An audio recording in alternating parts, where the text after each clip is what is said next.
Hey, welcome back to another thrilling episode of Hack Talks. First up, a critical vulnerability in Facebook could have allowed threat actors to hijack any Facebook account, researcher warns. The Nepalese researcher Samip Aryal described the flaw as a rate-limiting issue in a specific endpoint of Facebook's password reset flow. An attacker could have exploited the flaw to take over any Facebook account by brute forcing a particular type of nonce. Analyzing the vulnerable endpoint, the researcher discovered that 3 conditions opened the door for a brute force attack.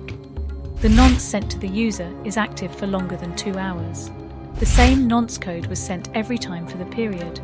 No code invalidation after entering the correct code, but with multiple previous invalid tries. Choosing the option, send code via Facebook notification, will send a post request with the parameter. Recover method, =send push to session login. Then the researchers attempted to send a 6-digit code to analyze the post request sent to the vulnerable endpoint, where n parameter holds the nonce. This vulnerability had a huge impact. Meta recognized it as a zero-click account takeover exploit. Aryal is currently ranked in first place in Facebook's Hall of Fame 2024. Let's head on with the second news. CryptoChameleon, new phishing tactics exhibited in FCC-Targeted attack.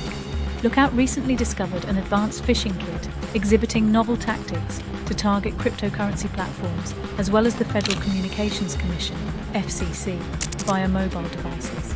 Following the tactics of groups like Scattered Spider, this kit enables attackers to build carbon copies of single sign-on SSO pages, then use a combination of email, SMS, and voice phishing to trick the target into sharing usernames, passwords, password reset URLs, and even photo IDs from hundreds of victims, mostly in the United States.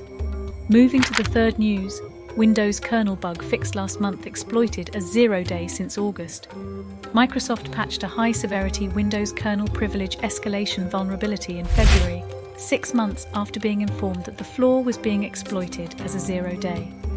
Tracked as CVE 2024-21338, the security flaw was found by Avast senior malware researcher Jan Wojtaszek in the apid.cs Windows Aplocker driver and reported to Microsoft last August as an actively exploited 0-day. Last but certainly not least, US authorities charged an Iranian national for long-running hacking campaign. The US DOJ charged Iranian national Alireza Shafi Nasab for his role in attacks targeting US government and defense entities.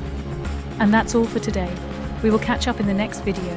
I'm your host, Jenna, signing off from Hack Talks. Stay curious, stay safe, and keep innovating.